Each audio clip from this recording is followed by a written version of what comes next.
Olá, tudo bem? Hoje aqui na Trilha dos Saberes eu tenho uma convidada especial da qual eu tenho imenso carinho e assim, estava muito ansiosa para sentar e bater um papo com ela e dividir o conhecimento que ela tem com vocês. Eu estou aqui com a Patrícia Furlan, formada em Letras e Pedagogia, ela tem 2 graduações. Aí ela se especializou em alfabetização, ela é pós-graduada em AEE, ela tem pós em gestão escolar, em pós em neuropedagogia. E da neuropedagogia ela se especializou em neuropsicologia. Paty, aqui assim, agora lendo aqui o teu currículo, né, que é só um pouquinho, tem a outra parte que eu já esqueci, não que eu esqueci, ficou.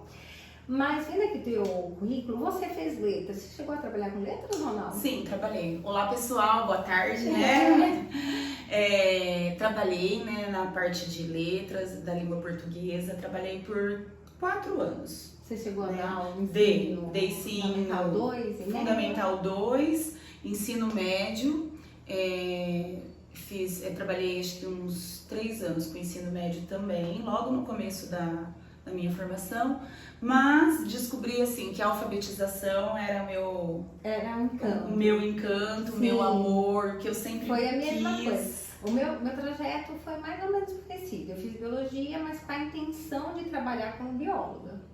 Mas de início, o que dava para se fazer para ter um retorno financeiro era dar aula. E eu fui dar aula e eu simplesmente me apaixonei. E aí eu gostei de dar aula, só que eu só podia dar aula de ciências e biologia, né? Fundamental 2 e médio. Aí eu fui fazer pedagogia. E quando eu fui alfabetizar, falei, é isso aqui. Tô adorando. E aí eu meio que caí de paraquedas na educação infantil. Com você foi assim também? Você caiu de paraquedas? Qual que é a diferença que você percebia na educação infantil pro fundamental? Que acho que você trabalhou bastante anos no fundamental, né? Sim. Então, pro ensino fundamental 1, foi onde eu comecei a trabalhar com a alfabetização e me apaixonei, né? Sim. Então, eu optei por ficar no fundamental 1 e deixei de lado um pouco letras, língua portuguesa, porque era a minha praia, era o que eu gostava, o que eu me identificava, o que eu gostava de estudar. Sempre, desde então, eu comecei a estudar, me aperfeiçoar nas dificuldades de aprendizagem. E foi onde eu comecei a fazer linhas de pesquisas e estudar e me aprofundar nesse conhecimento.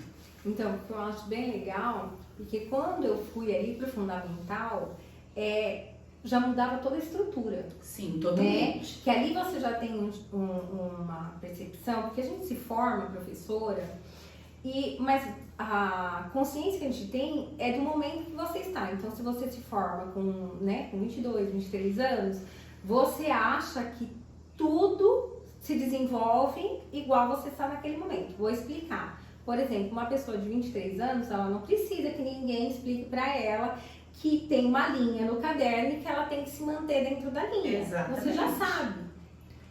Mas, quando você vai ali pro fundamental, eles não sabem isso. Então, você começa a perceber que aquela pessoinha funciona diferente. Sim. Né? Então, ali eu já tive um choque de que, opa, o que acontece com essas crianças de 7 anos aqui? Elas não sabem ficar dentro da linha. Por quê? Porque elas estão exatamente aprendendo. E o adulto esquece que ele aprendeu. Ele passou por esse processo, né? Então, a gente, como adulto, a gente acredita que a criança vai saber. E ela não sabe porque ela ainda tem que aprender, né? Então, foi o primeiro choque que eu tive ali de realidade, Sim. né? Aí eu já percebi que a cada faixa etária necessitava de um tipo de desenvolvimento ali, de atividades para aquela faixa mais específica. Sim, sim. E dentro de uma sala de aula, na época, né, era primeiro ano, a gente tinha primeira série, na verdade, né, gente? Era primeira série, vou lembrar isso, primeira série. Então, nós tínhamos 30 alunos, 28 alunos, e cada um tem a sua especialidade, né? Então, cada ser é diferente, cada criança aprende de uma forma. E quando a gente está iniciando, a gente ainda não sabe disso. E nós vamos o quê? Descobrindo. É isso que eu ia te perguntar, porque realmente, como a gente inicia e a gente não tem essa parte na faculdade, Sim. Que nos ensina que cada criança é singular. Ela aprende de um jeito que é diferente do amiguinho. A gente não aprende. Então a gente acha que é uma linha reta, que é todo mundo igual. E na verdade não. Não. Então assim, no primeiro ano, pra mim, eu derrapei bastante, porque você percebia aquelas diferenças e você fala assim, mas eu ensinei esse aprendeu e o outro por que não? E aí você vai vendo esse mundo mágico que cada um é único. É único. Eu já, logo ali no fundamental, Paty, eu já peguei uma menina que terminava toda a atividade rapidinho, ela terminava tudo. E aí o que ela fazia? Ela terminou, ela acabou. Ela não ia ficar ali sentada esperando os amiguinhos, né? Então ela levantava e começava a tocar o terror na sala. E eu mesmo não tendo muito conhecimento, eu já percebi que ela tinha um QI aquém da faixa etária que ela estava. Aí eu cheguei na coordenadora e falei assim, olha, vou levar umas atividades um pouco mais elaboradas para ela. E a coordenadora concordou. Aí ela terminava no tempo dos outros, porque ela era mais rápida, o processamento dela era mais rápido, Sim. sabe? Então ali você começa, foi o meu processo de iniciação ali, sabe? E isso daí é legal, porque a gente tem essas percepções durante o ano todo, né? Então vai te dando assim, as percepções, você vai percebendo, você vai conhecendo cada criança. Quando chegar no final do ano, dá até uma tristeza de ter que deixar a sala para iniciar, por quê? Porque você já conhece a particularidade de cada aluno, né?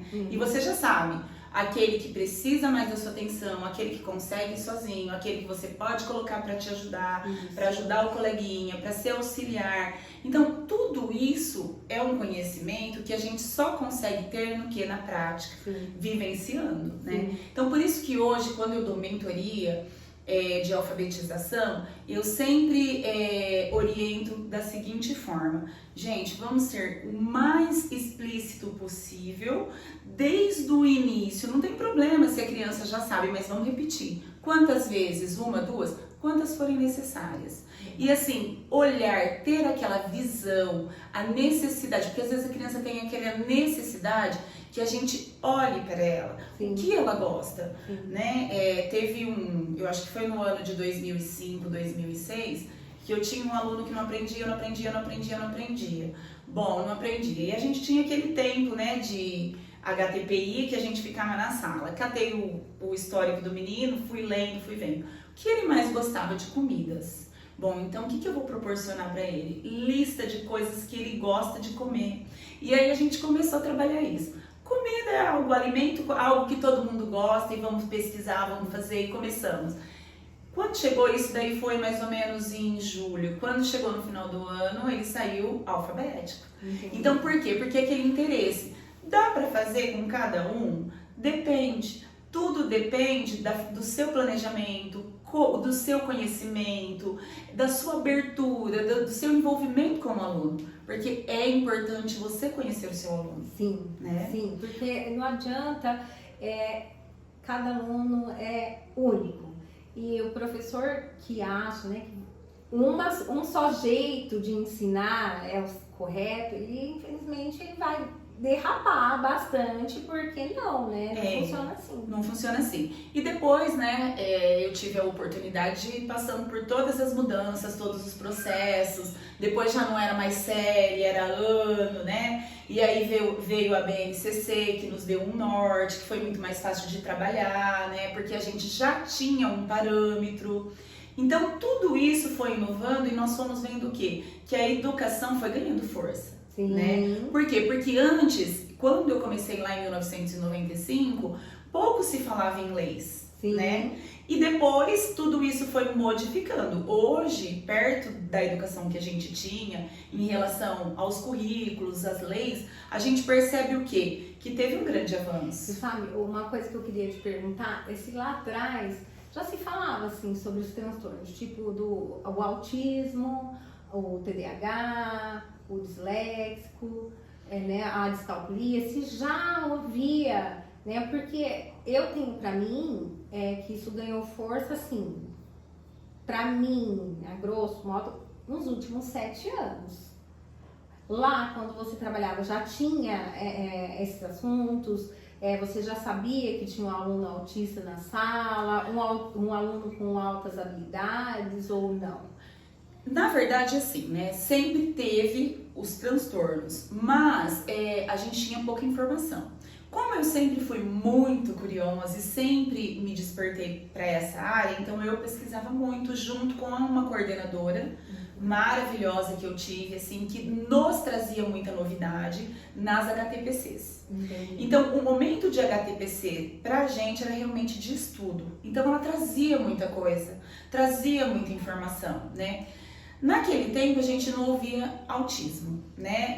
Era mais DM, né? Que era, Isso. na época, deficiência mental, né? Era usado assim o termo, que hoje já é intelectual, né? Então, a gente usava mais isso.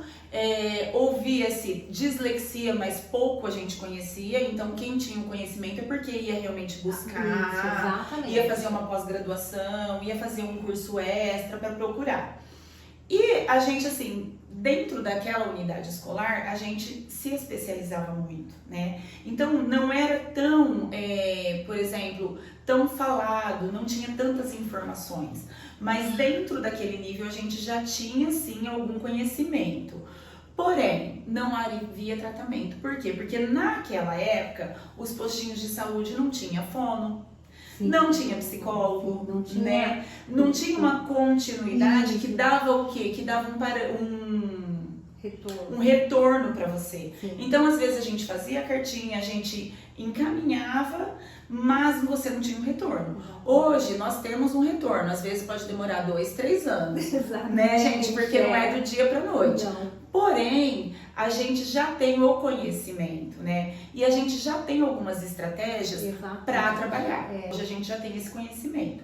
Então, algumas habilidades a gente foi trabalhando no decorrer da nossa carreira mesmo. Sim. Bom, quando foi, acho que em 2007, não tenho certeza da data, mas eu me lembro que a Prefeitura de Catanduva, ela proporcionou para nós uma formação do neurodesenvolvimento, que foi com um pessoal de Rio Preto, o Gato de Botas.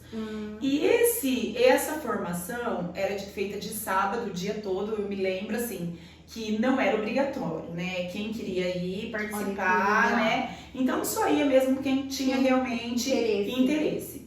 Eu fiz essa formação e me apaixonei. Então, hoje, assim, me recordando daquela formação, foi aí que me deu o start, né? De estar fazendo a psicopedagogia, a neuropsicopedagogia, para fazer os atendimentos, porque é algo que eu gostava muito.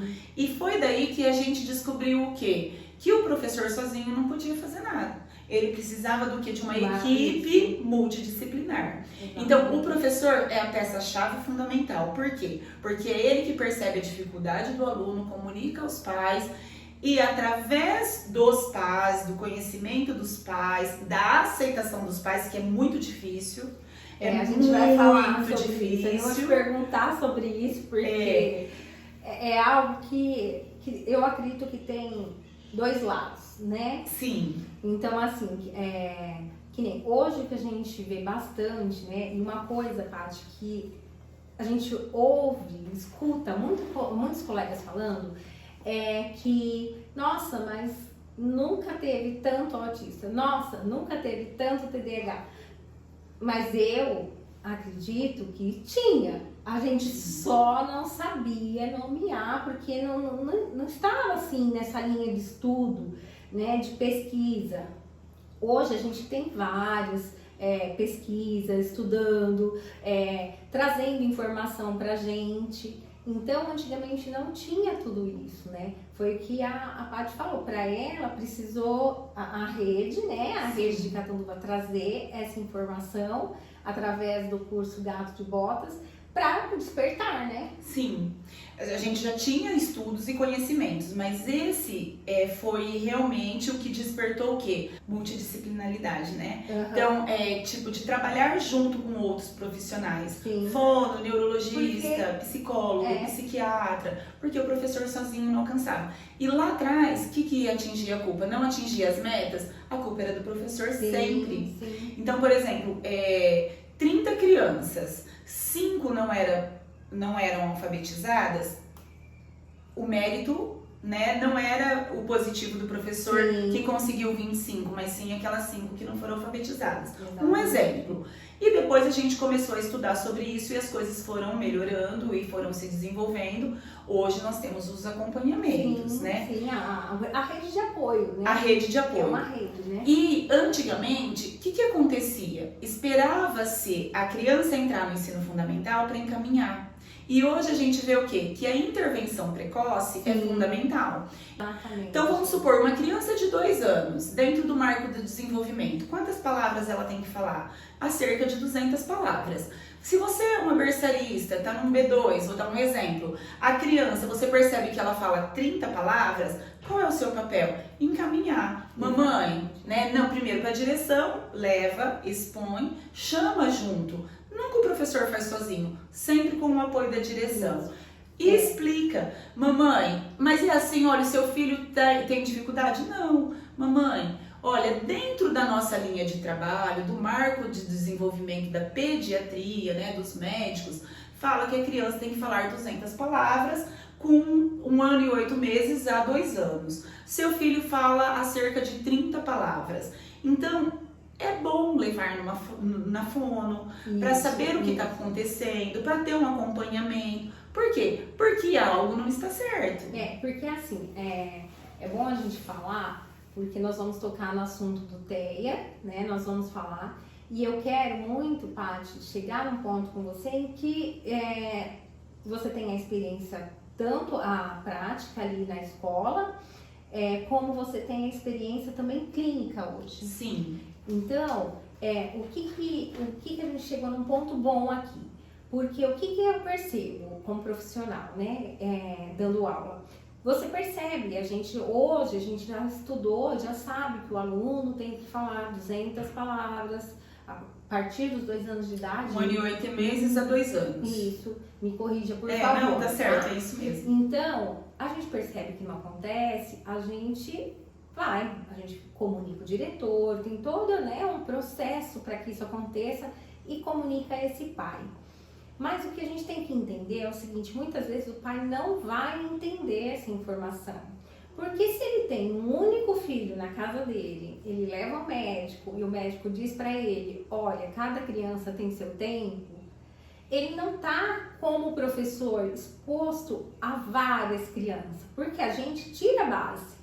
Né? A maioria das crianças já estão falando mais de 200 palavras. Por que ele não fala? Tem algo chamando um alerta ali. Então nós temos esse nível de comparação, pai. Sim. E eu percebo que a mãe, o pai às vezes não tem, ele só tem aquela criança em casa. E aí ele foi no médico, o médico falou pra ele, cada criança tem seu tempo. Meu filho não tá falando porque ele vai falar no tempo dele. E a gente vem aqui reforçar que não é assim, né? Não é. Então, o que é importante a gente deixar bem claro para os pais? Cada criança tem seu tempo, mas tem um prazo para ser cumprido, entendeu? Então, por exemplo, de 1 ano e 8 meses a 2 anos, ele teria que estar falando isso. Se o repertório é muito baixo, então é essa comparação que a gente tem que fazer para os pais. Mostrar para os pais, né? Não é colocar assim, ó, fulaninho fala, ciclaninho fala e seu filho não fala, não. Mas mostrar, papai, ó, com tantos meses ele teria que estar falando tantas palavras, tantos meses, tantas palavras, com 2 anos, tantas palavras. E isso não está acontecendo. Então vamos ver o que está acontecendo com ele, que o tempo não for, que o tempo dele está sendo diferente do tempo de outras crianças, né? E quando o pediatra coloca isso, cada criança tem seu tempo, ele quer dizer que cada criança tem seu tempo dentro do marco do desenvolvimento. Exatamente. Né? Por quê? Porque tem um prazo. Então vamos supor, aconteceu meu penúltimo ano de educação infantil, antes da aposentadoria, uma criança chegar num pré-1 com 4 anos e ter um vocabulário de 15 a 20 palavras com 4 anos. Papá, mamã, titi, né, assim, muito pouco, muito reduzido. E quando eu fui falar com o papai e com a mamãe, primeiro passei para a direção e depois fui falar com o papai e com a mamãe. eles acharam assim que é normal. Por quê? Porque o pediatra falou que cada criança tem seu tempo. O que eu fiz? Expliquei, olha, cada criança tem seu tempo, mas dentro do marco do desenvolvimento. Com 4 anos, a criança já tem que estar formando frases completas, já sabendo ouvir uma história e recontar essa história, né? Ele já consegue solucionar pequenos problemas. Sim. Os problemas que a gente fala é tipo... perceber que ele não pode pôr o copo em determinado lugar, que ele vai cair. Sim. Então, isso ele tem que resolver ali um problema, né? Exatamente. Então, ele já tem que ter essa percepção. Se ele ainda não tem, com 4 anos de idade, tem algo muito errado. Muito errado. E aí, o papai e a mamãe começou a observar. Mas até então, para que eles levassem na fono, já tinha se passado meio ano, 6 meses. E aí, isso só com você. Só comigo. Imagina lá atrás que não. Então, mas aquela criança na época foi na época de pandemia, né? Então ela não teve contato com outras crianças. Então o papai e a mamãe achavam que era por isso e tal. Entendi. E depois, mais pra frente, né? Foi se observar que a criança estava dentro do transtorno do espectro autista. Por quê? Porque tinha aquelas características do contato visual, dos movimentos repetitivos, entendeu? Então, tipo assim, nós na escola percebemos. Sim. Mas até o papai e a mamãe perceber que isso realmente acontece, é difícil. Porque é como assim, você projetou um filho e aí de repente alguém acaba com o seu sonho dizendo seu filho tem que ter um cuidado a mais, né? Então é difícil aceitar. É a mesma coisa de uma pessoa que você ama muito, tá numa UTI, né? E de repente vem a notícia que ela faleceu. Até você aceitar, você não vive aquele luto, o processo do luto. E muitas vezes, o que as pessoas acham? Não, o pai e a mãe não têm interesse, eles não querem aceitar porque são ignorantes. E na verdade não é. É um processo. Exatamente. Né? E o que a gente na clínica faz? É trabalhar com esses pais, com o quê? Conscientizando de que isso será solucionado, mas precisa da ajuda dele, né? Porque a criança consegue avançar. Isso. Né? Se for precocemente já estimulada, tendo todo um auxílio. Então a gente faz isso na parte clínica. Isso.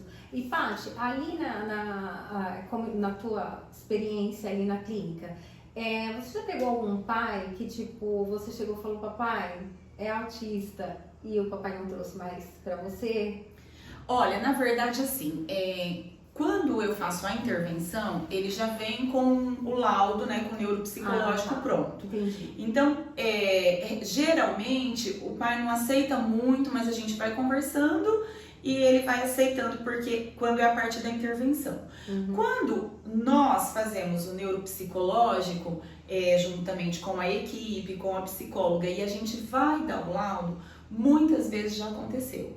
Então, por exemplo, um adolescente de 17 anos que não tem contato visual, que não tem um contato social adequado para a idade, que ficava muito no quarto, que tem resistência a barulho e todas as outras características que a gente percebe. Porém, o intelectual dele, 100%.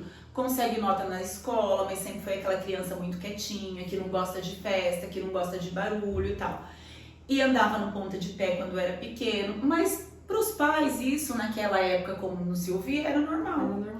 Então quando chega para nós, a psiquiatra manda para nós, e nós temos que fazer toda essa avaliação e fazer um laudo com uma criança de 17 anos que está dentro do espectro autista, para o pai e para a mãe não é fácil, porque ele conviveu 17 anos e ele não percebeu. Isso. Então, o que ele imaginava? Meu filho é depressivo, né? Porque se confunde muito os sintomas. Sim. Tem uma ansiedade muito grande quando dá as crises, então acha que o filho é ansioso, por isso ele tem os movimentos estereotipados, repetitivos, né? Ou então comete ecolalias frequente, mas eles acham que é um tique ou é uma mania, e na verdade está dentro do espectro. E quando vamos dar esse laudo, a primeiro momento eles têm resistência sim, mas depois, né, com todo o estudo, toda a pesquisa que a gente faz, porque sempre é dado em cima do quê? De evidências científicas. Sim. Baseado em todas as características do DSM-5, né, em todo o estudo da neuropsicologia, da neuropsiquiatria, do neurodesenvolvimento. Então, tudo isso é dado o quê? Como embasamento teórico. Então, a gente volta lá na infância.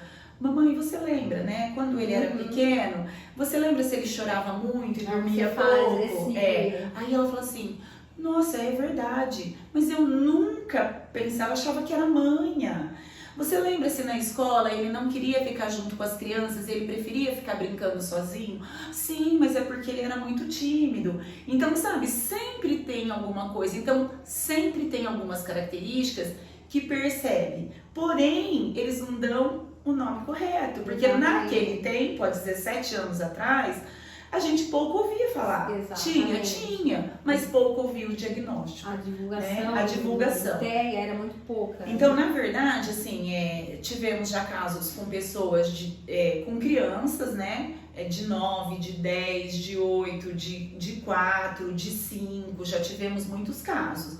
Também de adultos, com 28 anos. E para o adulto aceitar era difícil, por quê? Porque ele era de altas habilidades, um QI superior, né? Um QI de 130, por exemplo, 132, com essa dificuldade social. Né? E aí às vezes ele falava assim, olha, eu não tenho certeza se eu fiz, se eu não fiz, se eu fui, se eu não fui, então eu tenho medo de ter um contato, de relar numa pessoa. Então tudo isso a gente faz. E para saber, né, às vezes as pessoas perguntam assim, mas como vocês conseguem fazer? Aplicando escalas, né? Isso. São escalas, tem um comportamento clínico, que a gente faz toda uma anamnese, todo um estudo do comportamento, e depois a gente aplica o quê?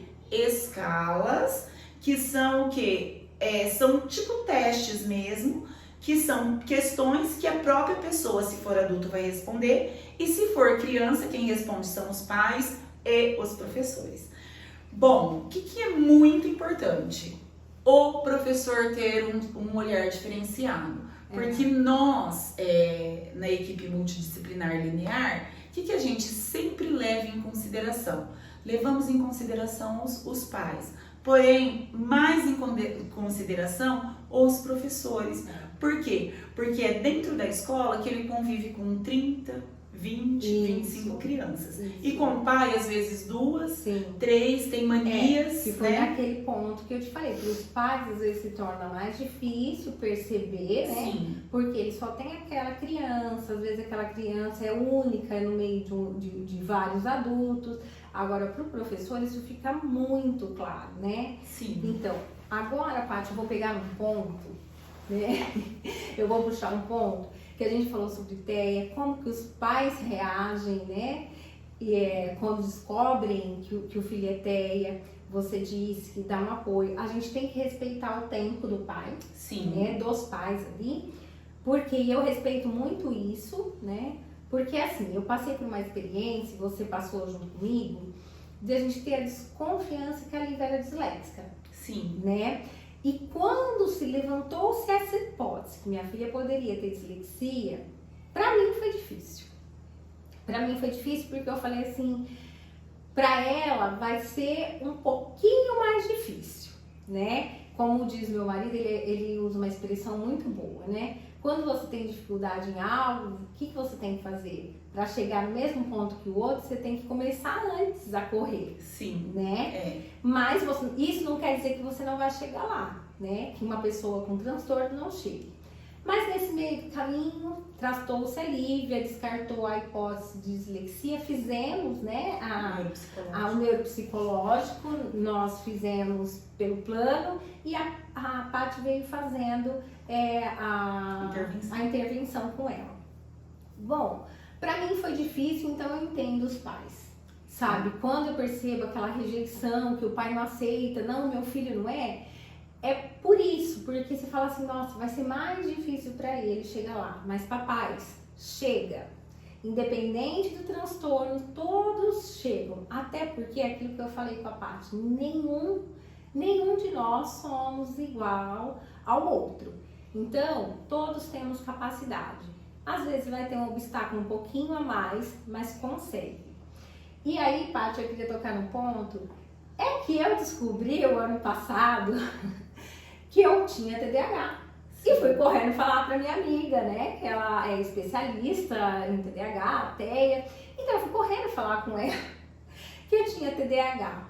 E eu nunca, gente, olha como são as coisas. Sou professora desde 2007 e eu não desconfiava que eu tinha TDAH. Eu desconfiava que eu tinha dislexia, conversava assim com a Paty, mas não que era TDAH. Então, assim, quando eu descobri, a gente fica até melhor, né? Porque você fala, não. Porque, assim, por anos, eu imaginava que eu tinha uma dificuldade de aprendizagem. Por que isso pra mim é tão difícil e pra outros é tão fácil? Sim. E aí a Paty pode falar, por quê? Eu sou o TDAH e a minha amiga também é. E aí, eu queria que você falasse um pouquinho sobre isso, Paty. É assim, eu descobri, né, eu fui laudada com TDAH já com 43 anos, mais ou menos, 44. 44 anos.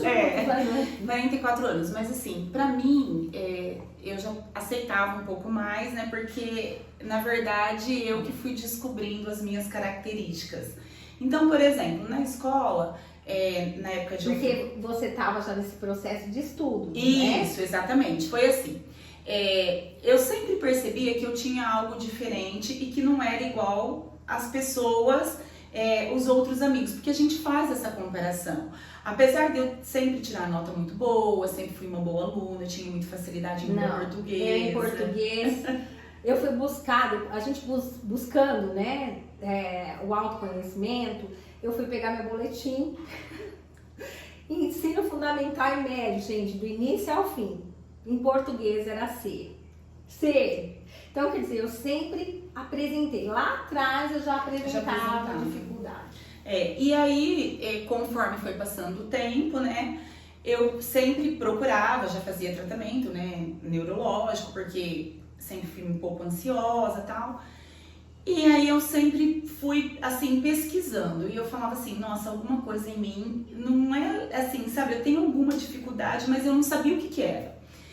E quando eu fiz, que eu já tinha citado lá atrás, o curso com o Gato de Botas, eu fui me encaixando em algumas características.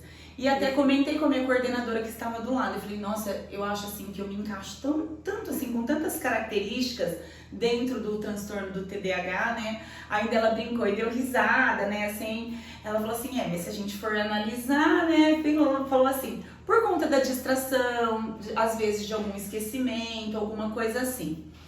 E assim passou. E com o tempo, né? Eu sempre tive essa curiosidade, comecei a fazer a neuropsicopedagogia e fui vendo que cada vez era mais. E com o passar do tempo, que a gente vai adquirindo mais idade, a gente vai percebendo o quê?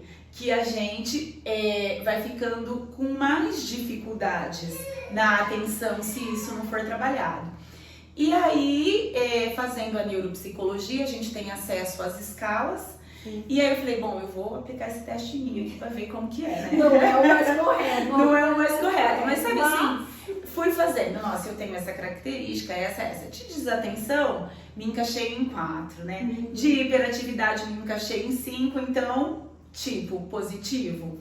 E aí já fui procurar especialista. Exatamente. Então partiu de mim, né? E já cheguei lá, né, já dando diagnóstico. Olha, eu vim aqui porque eu quero pedir um neuropsicológico, porque eu acredito que eu tenha TDAH. Mesmo porque o TDAH, com o passar do tempo, ele fica muito mais ansioso e os pensamentos muito mais acelerados. Eu posso falar, Pode, vou dar um exemplo, né? Hoje, olhando, eu sou uma pessoa que esqueço muito. A Paty sabe disso, eu esqueço muito. E, gente, eu não quero esquecer. E coisas que acontecem comigo. Eu esqueço o nome, as pessoas acabaram de falar o nome pra mim, eu já esqueci. Aí eu preciso perguntar novamente pra pessoa o nome. Aí eu vou lá e pergunto. Aí passou 2 segundos, eu já esqueci de novo. Aí eu tenho que pela segunda, terceira, quarta vez. E aí a pessoa começa a falar, essa menina tem alguma coisa comigo. Eu passava por isso, essa menina tem alguma coisa comigo. Né? Porque ela fica perguntando meu nome toda hora. E nada mais era do que a desatenção. Sim. Você entendeu? Não era porque eu queria fazer aquilo. E isso era em várias coisas. Perder chave de carro. E, sabe, várias coisas. E aí o que a gente começa a ficar? Ansioso, porque a sua ansiedade veio primeiro, né? Depois eu descoberto TDAH. E a minha também, a ansiedade veio primeiro. Hoje eu faço tratamento para ansiedade. E o TDAH veio depois. E já era o TDAH lá atrás. Porque o que acontece? A gente já nasce com o TDAH, né? Exato. Já nasce TDAH, então você não adquire na idade adulta. Então, assim, comportamentos que você tem na fase adulta, você já tinha lá de criança. Sim. Mas o que acontece? As dificuldades são diferentes, as etapas são diferentes, as fases são diferentes. Então, lá no teu período de escola, você, por exemplo, tinha mais dificuldade de memorização, de letras, de sons, né, na parte da alfabetização. Sim. Quando já é na vida adulta, você já tem o quê? Uma dificuldade de lembrar a lista do supermercado, Sim. vamos supor. De lembrar que você precisa, de manhã você olhou, faltou o detergente. Quando chegou à tarde, você foi no supermercado, pegou todas as coisas menos o detergente. Exatamente. Entendeu? Então são pontos específicos, mas o quê? Com dificuldades diferentes, Exatamente. né? Como assim eu poderia dizer? Com estímulos diferentes da sua vida, porque cada fase ele requer algo de você. Então, com isso a gente vai aprendendo a se moldar. E quando eu tive o laudo, pra mim foi libertador. Exatamente. Por quê? Porque eu vi assim, um QI dentro da média. Então, quer dizer, sou muito inteligente, né? Tanto é que tenho pós-graduação, estudei, né? Então não tem problema cognitivo nenhum. Eu quero te falar outro fato que aconteceu, né? Quando eu fui fazer a psicopedagogia, eu já te contei esse caso, mas eu vou contar aqui novamente. Eu comecei a perceber que tinha algo que estava ali perto das características de dislexia. Aí eu peguei e falei, será que eu sou disléxica? E comentei com a professora, né? Porque a minha maior dificuldade desde criança e até hoje é o português. Aí eu comentei com a professora. E uma das colegas lá falando assim, mas se ela for disléxica, como é que ela fez faculdade? Eu queria que você explicasse, Paty. Porque o que acontece, assim, as dificuldades, elas aparecem. Elas nos dão o quê? Inabilidades para certas coisas. Mas isso não quer dizer que a gente não vai chegar lá, entendeu? Que nós não vamos, tipo assim, que nós... porque você tem um transtorno de TDAH, né, de déficit de atenção, você não vai conseguir fazer uma faculdade. Não, vai conseguir. Às vezes, com dificuldades em certas áreas. A gente percebe o quê? Que a gente tem inabilidades, porém a gente tem algo positivo também que a gente consegue chegar lá. Mas a gente precisa o quê? Se autorregular, né? Sim, então a gente cria estratégias para ir melhorando. Eu tenho dificuldade nisso, então eu vou estudar mais isso. Eu vou achar alguma forma para que eu possa superar essa minha dificuldade, né? E geralmente, naturalmente, a gente já vai buscando esses mecanismos, né? De autorregulação. Mas assim, eu entendo, Paty, que se eu tivesse descoberto lá atrás que eu tinha TDAH, eu acho que as coisas teriam sido muito melhor para mim. Sim, muito mais fáceis. Porque assim, por exemplo, vou dar assim um exemplo corriqueiro. Várias vezes eu tinha muita dificuldade naquilo que exigia atenção focada. Então, por exemplo, eu não posso errar, vamos supor, a caderneta. Não posso errar. Então eu tenho que fazer no momento que eu tô em silêncio. Exatamente. Então vamos supor, levo pra minha casa pra fazer em silêncio sozinha. Isso. Só que de repente acontece alguma coisa, eu me distraio, eu volto lá, que é aquela atividade alternada, atenção alternada que eu falei, eu volto, já não sei onde eu parei, continuo, vou errando, erro um número, tenho que refazer. Aí eu vou refazer uma vez, 2 vezes, 3 vezes, 4 vezes. Exatamente. Entendeu? Então, quer dizer, isso daí se torna desgastante. Isso. Porque a gente se cobra de algo que a gente não consegue fazer. Exatamente. Então, por exemplo, depois que eu sei que eu tenho essa dificuldade nessa atenção alternada, na atenção seletiva, né? Então, o que eu faço? Procuro um mecanismo quando eu necessito disso para que eu não erre. Então, por exemplo, vou dar um exemplo, gente. Eu fiz várias terapias com estimulação cognitiva, onde eu treino minha atenção. Então, tudo no nosso cérebro é o que? É treino. Por quê? Porque tem a neuroplasticidade. Exatamente. Quanto mais você estimula seu cérebro, mais ele vai se adequando e se adaptando àquilo que você tem necessidade. Então, por exemplo, eu fui estimulada para isso. Medicação. Eu, assim, resisti muito tempo a tomar a medicação. Hoje, né, com 47 anos, se eu tivesse tomado a medicação lá quando eu tinha 15, vamos supor, 16, sim. ou quando eu entrei, teria facilitado muito. Por quê? Porque eu tomo a medicação, mesmo com a estimulação cognitiva, eu consigo focar por determinadas horas. Exatamente. E eu não vou cometer erro, eu sei exatamente aquilo que eu tô fazendo. Exatamente. E nenhum estímulo vai me distrair, Exato. entendeu? Então eu sei o que eu tô fazendo e como vou fazer. Porque existem esses tipos de mecanismo, né? Que a gente tem que saber. Que tem a parte química, que Sim. ela vai ajudar, né, a melhorar a atenção, e tem aquelas que você aplica, que é aquilo que você faz lá na clínica, né? Sim. Pra ensinar a estimular a atenção e todos esses tipos de... Porque na verdade, assim, a gente não trabalha com somente uma hipótese, né? Então a gente faz o quê? Várias. Então a gente trabalha acompanhamento psiquiátrico e neurológico, acompanhamento com a psicóloga, por quê? Porque ele tem que se conhecer para se autorregular, acompanhamento com a parte cognitiva, né, que é a estimulação cognitiva, para ele saber exatamente, a gente saber exatamente quais são as dificuldades que temos e aonde nós somos pontos que a gente tem que melhorar. Por quê? Porque a medicação, ela regula a sua parte, o quê? Química do cérebro. Sim. Né? Dopamina, a parte, todo esse processo de funcionamento. A cognitiva, ela vai mais para a parte visual, né, para a parte auditiva, para a parte do controle inibitório, porque também tem isso que quem é muito ansioso, quem tem muita impulsividade, não pensa para fazer as coisas. Então o TDAH ele apresenta né? isso, então faz para depois pensar. Exatamente. Então a terapia cognitiva, a terapia psicológica vai ajudando você a se autorregular.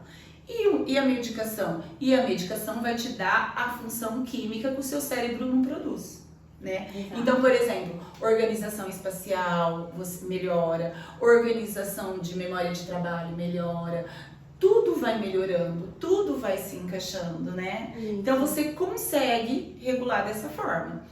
E é muito difícil isso? Olha, primeiro a gente tem que aceitar que a gente tem essa dificuldade. Exatamente. Cada um tem o seu tempo. Lembrando que a gente frisou aqui várias vezes, o ser humano ele é singular. Isso. Então aquilo que vai ser bom para a Paty não necessariamente será para mim. Exatamente. Então, por isso da intervenção do profissional, porque o profissional ele vai preparar algo direcionado àquela pessoa, àquela criança, aquele adolescente. Por isso que precisa ter a intervenção do profissional.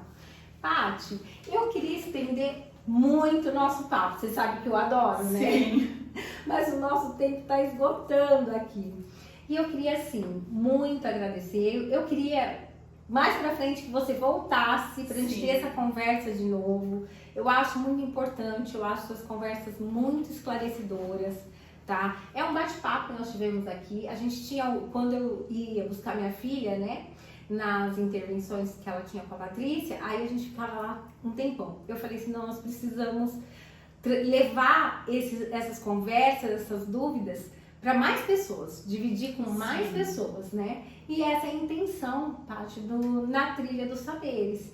é dividir, é levar a informação pro pai, pro professor, sabe? Pros avós, hoje que estão cuidando dos seus Sim. netos, né? Então, essa é a intenção, divulgar a informação de forma clara, fácil de entender e gostosa, através de um bate-papo aqui, a gente expondo, né? Expondo nosso TDAH, expondo como que foi para cada uma de nós esse processo, vendo que é algo natural na vida.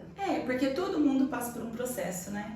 Todos nós temos as dificuldades, as habilidades e as inabilidades, mas precisamos saber quais são para ser trabalhadas, Exatamente. né? E foi um prazer estar essa tarde com você, né? Toda vez que precisar, eu estarei aqui à disposição. Um grande beijo a todos e espero ter contribuído um pouco.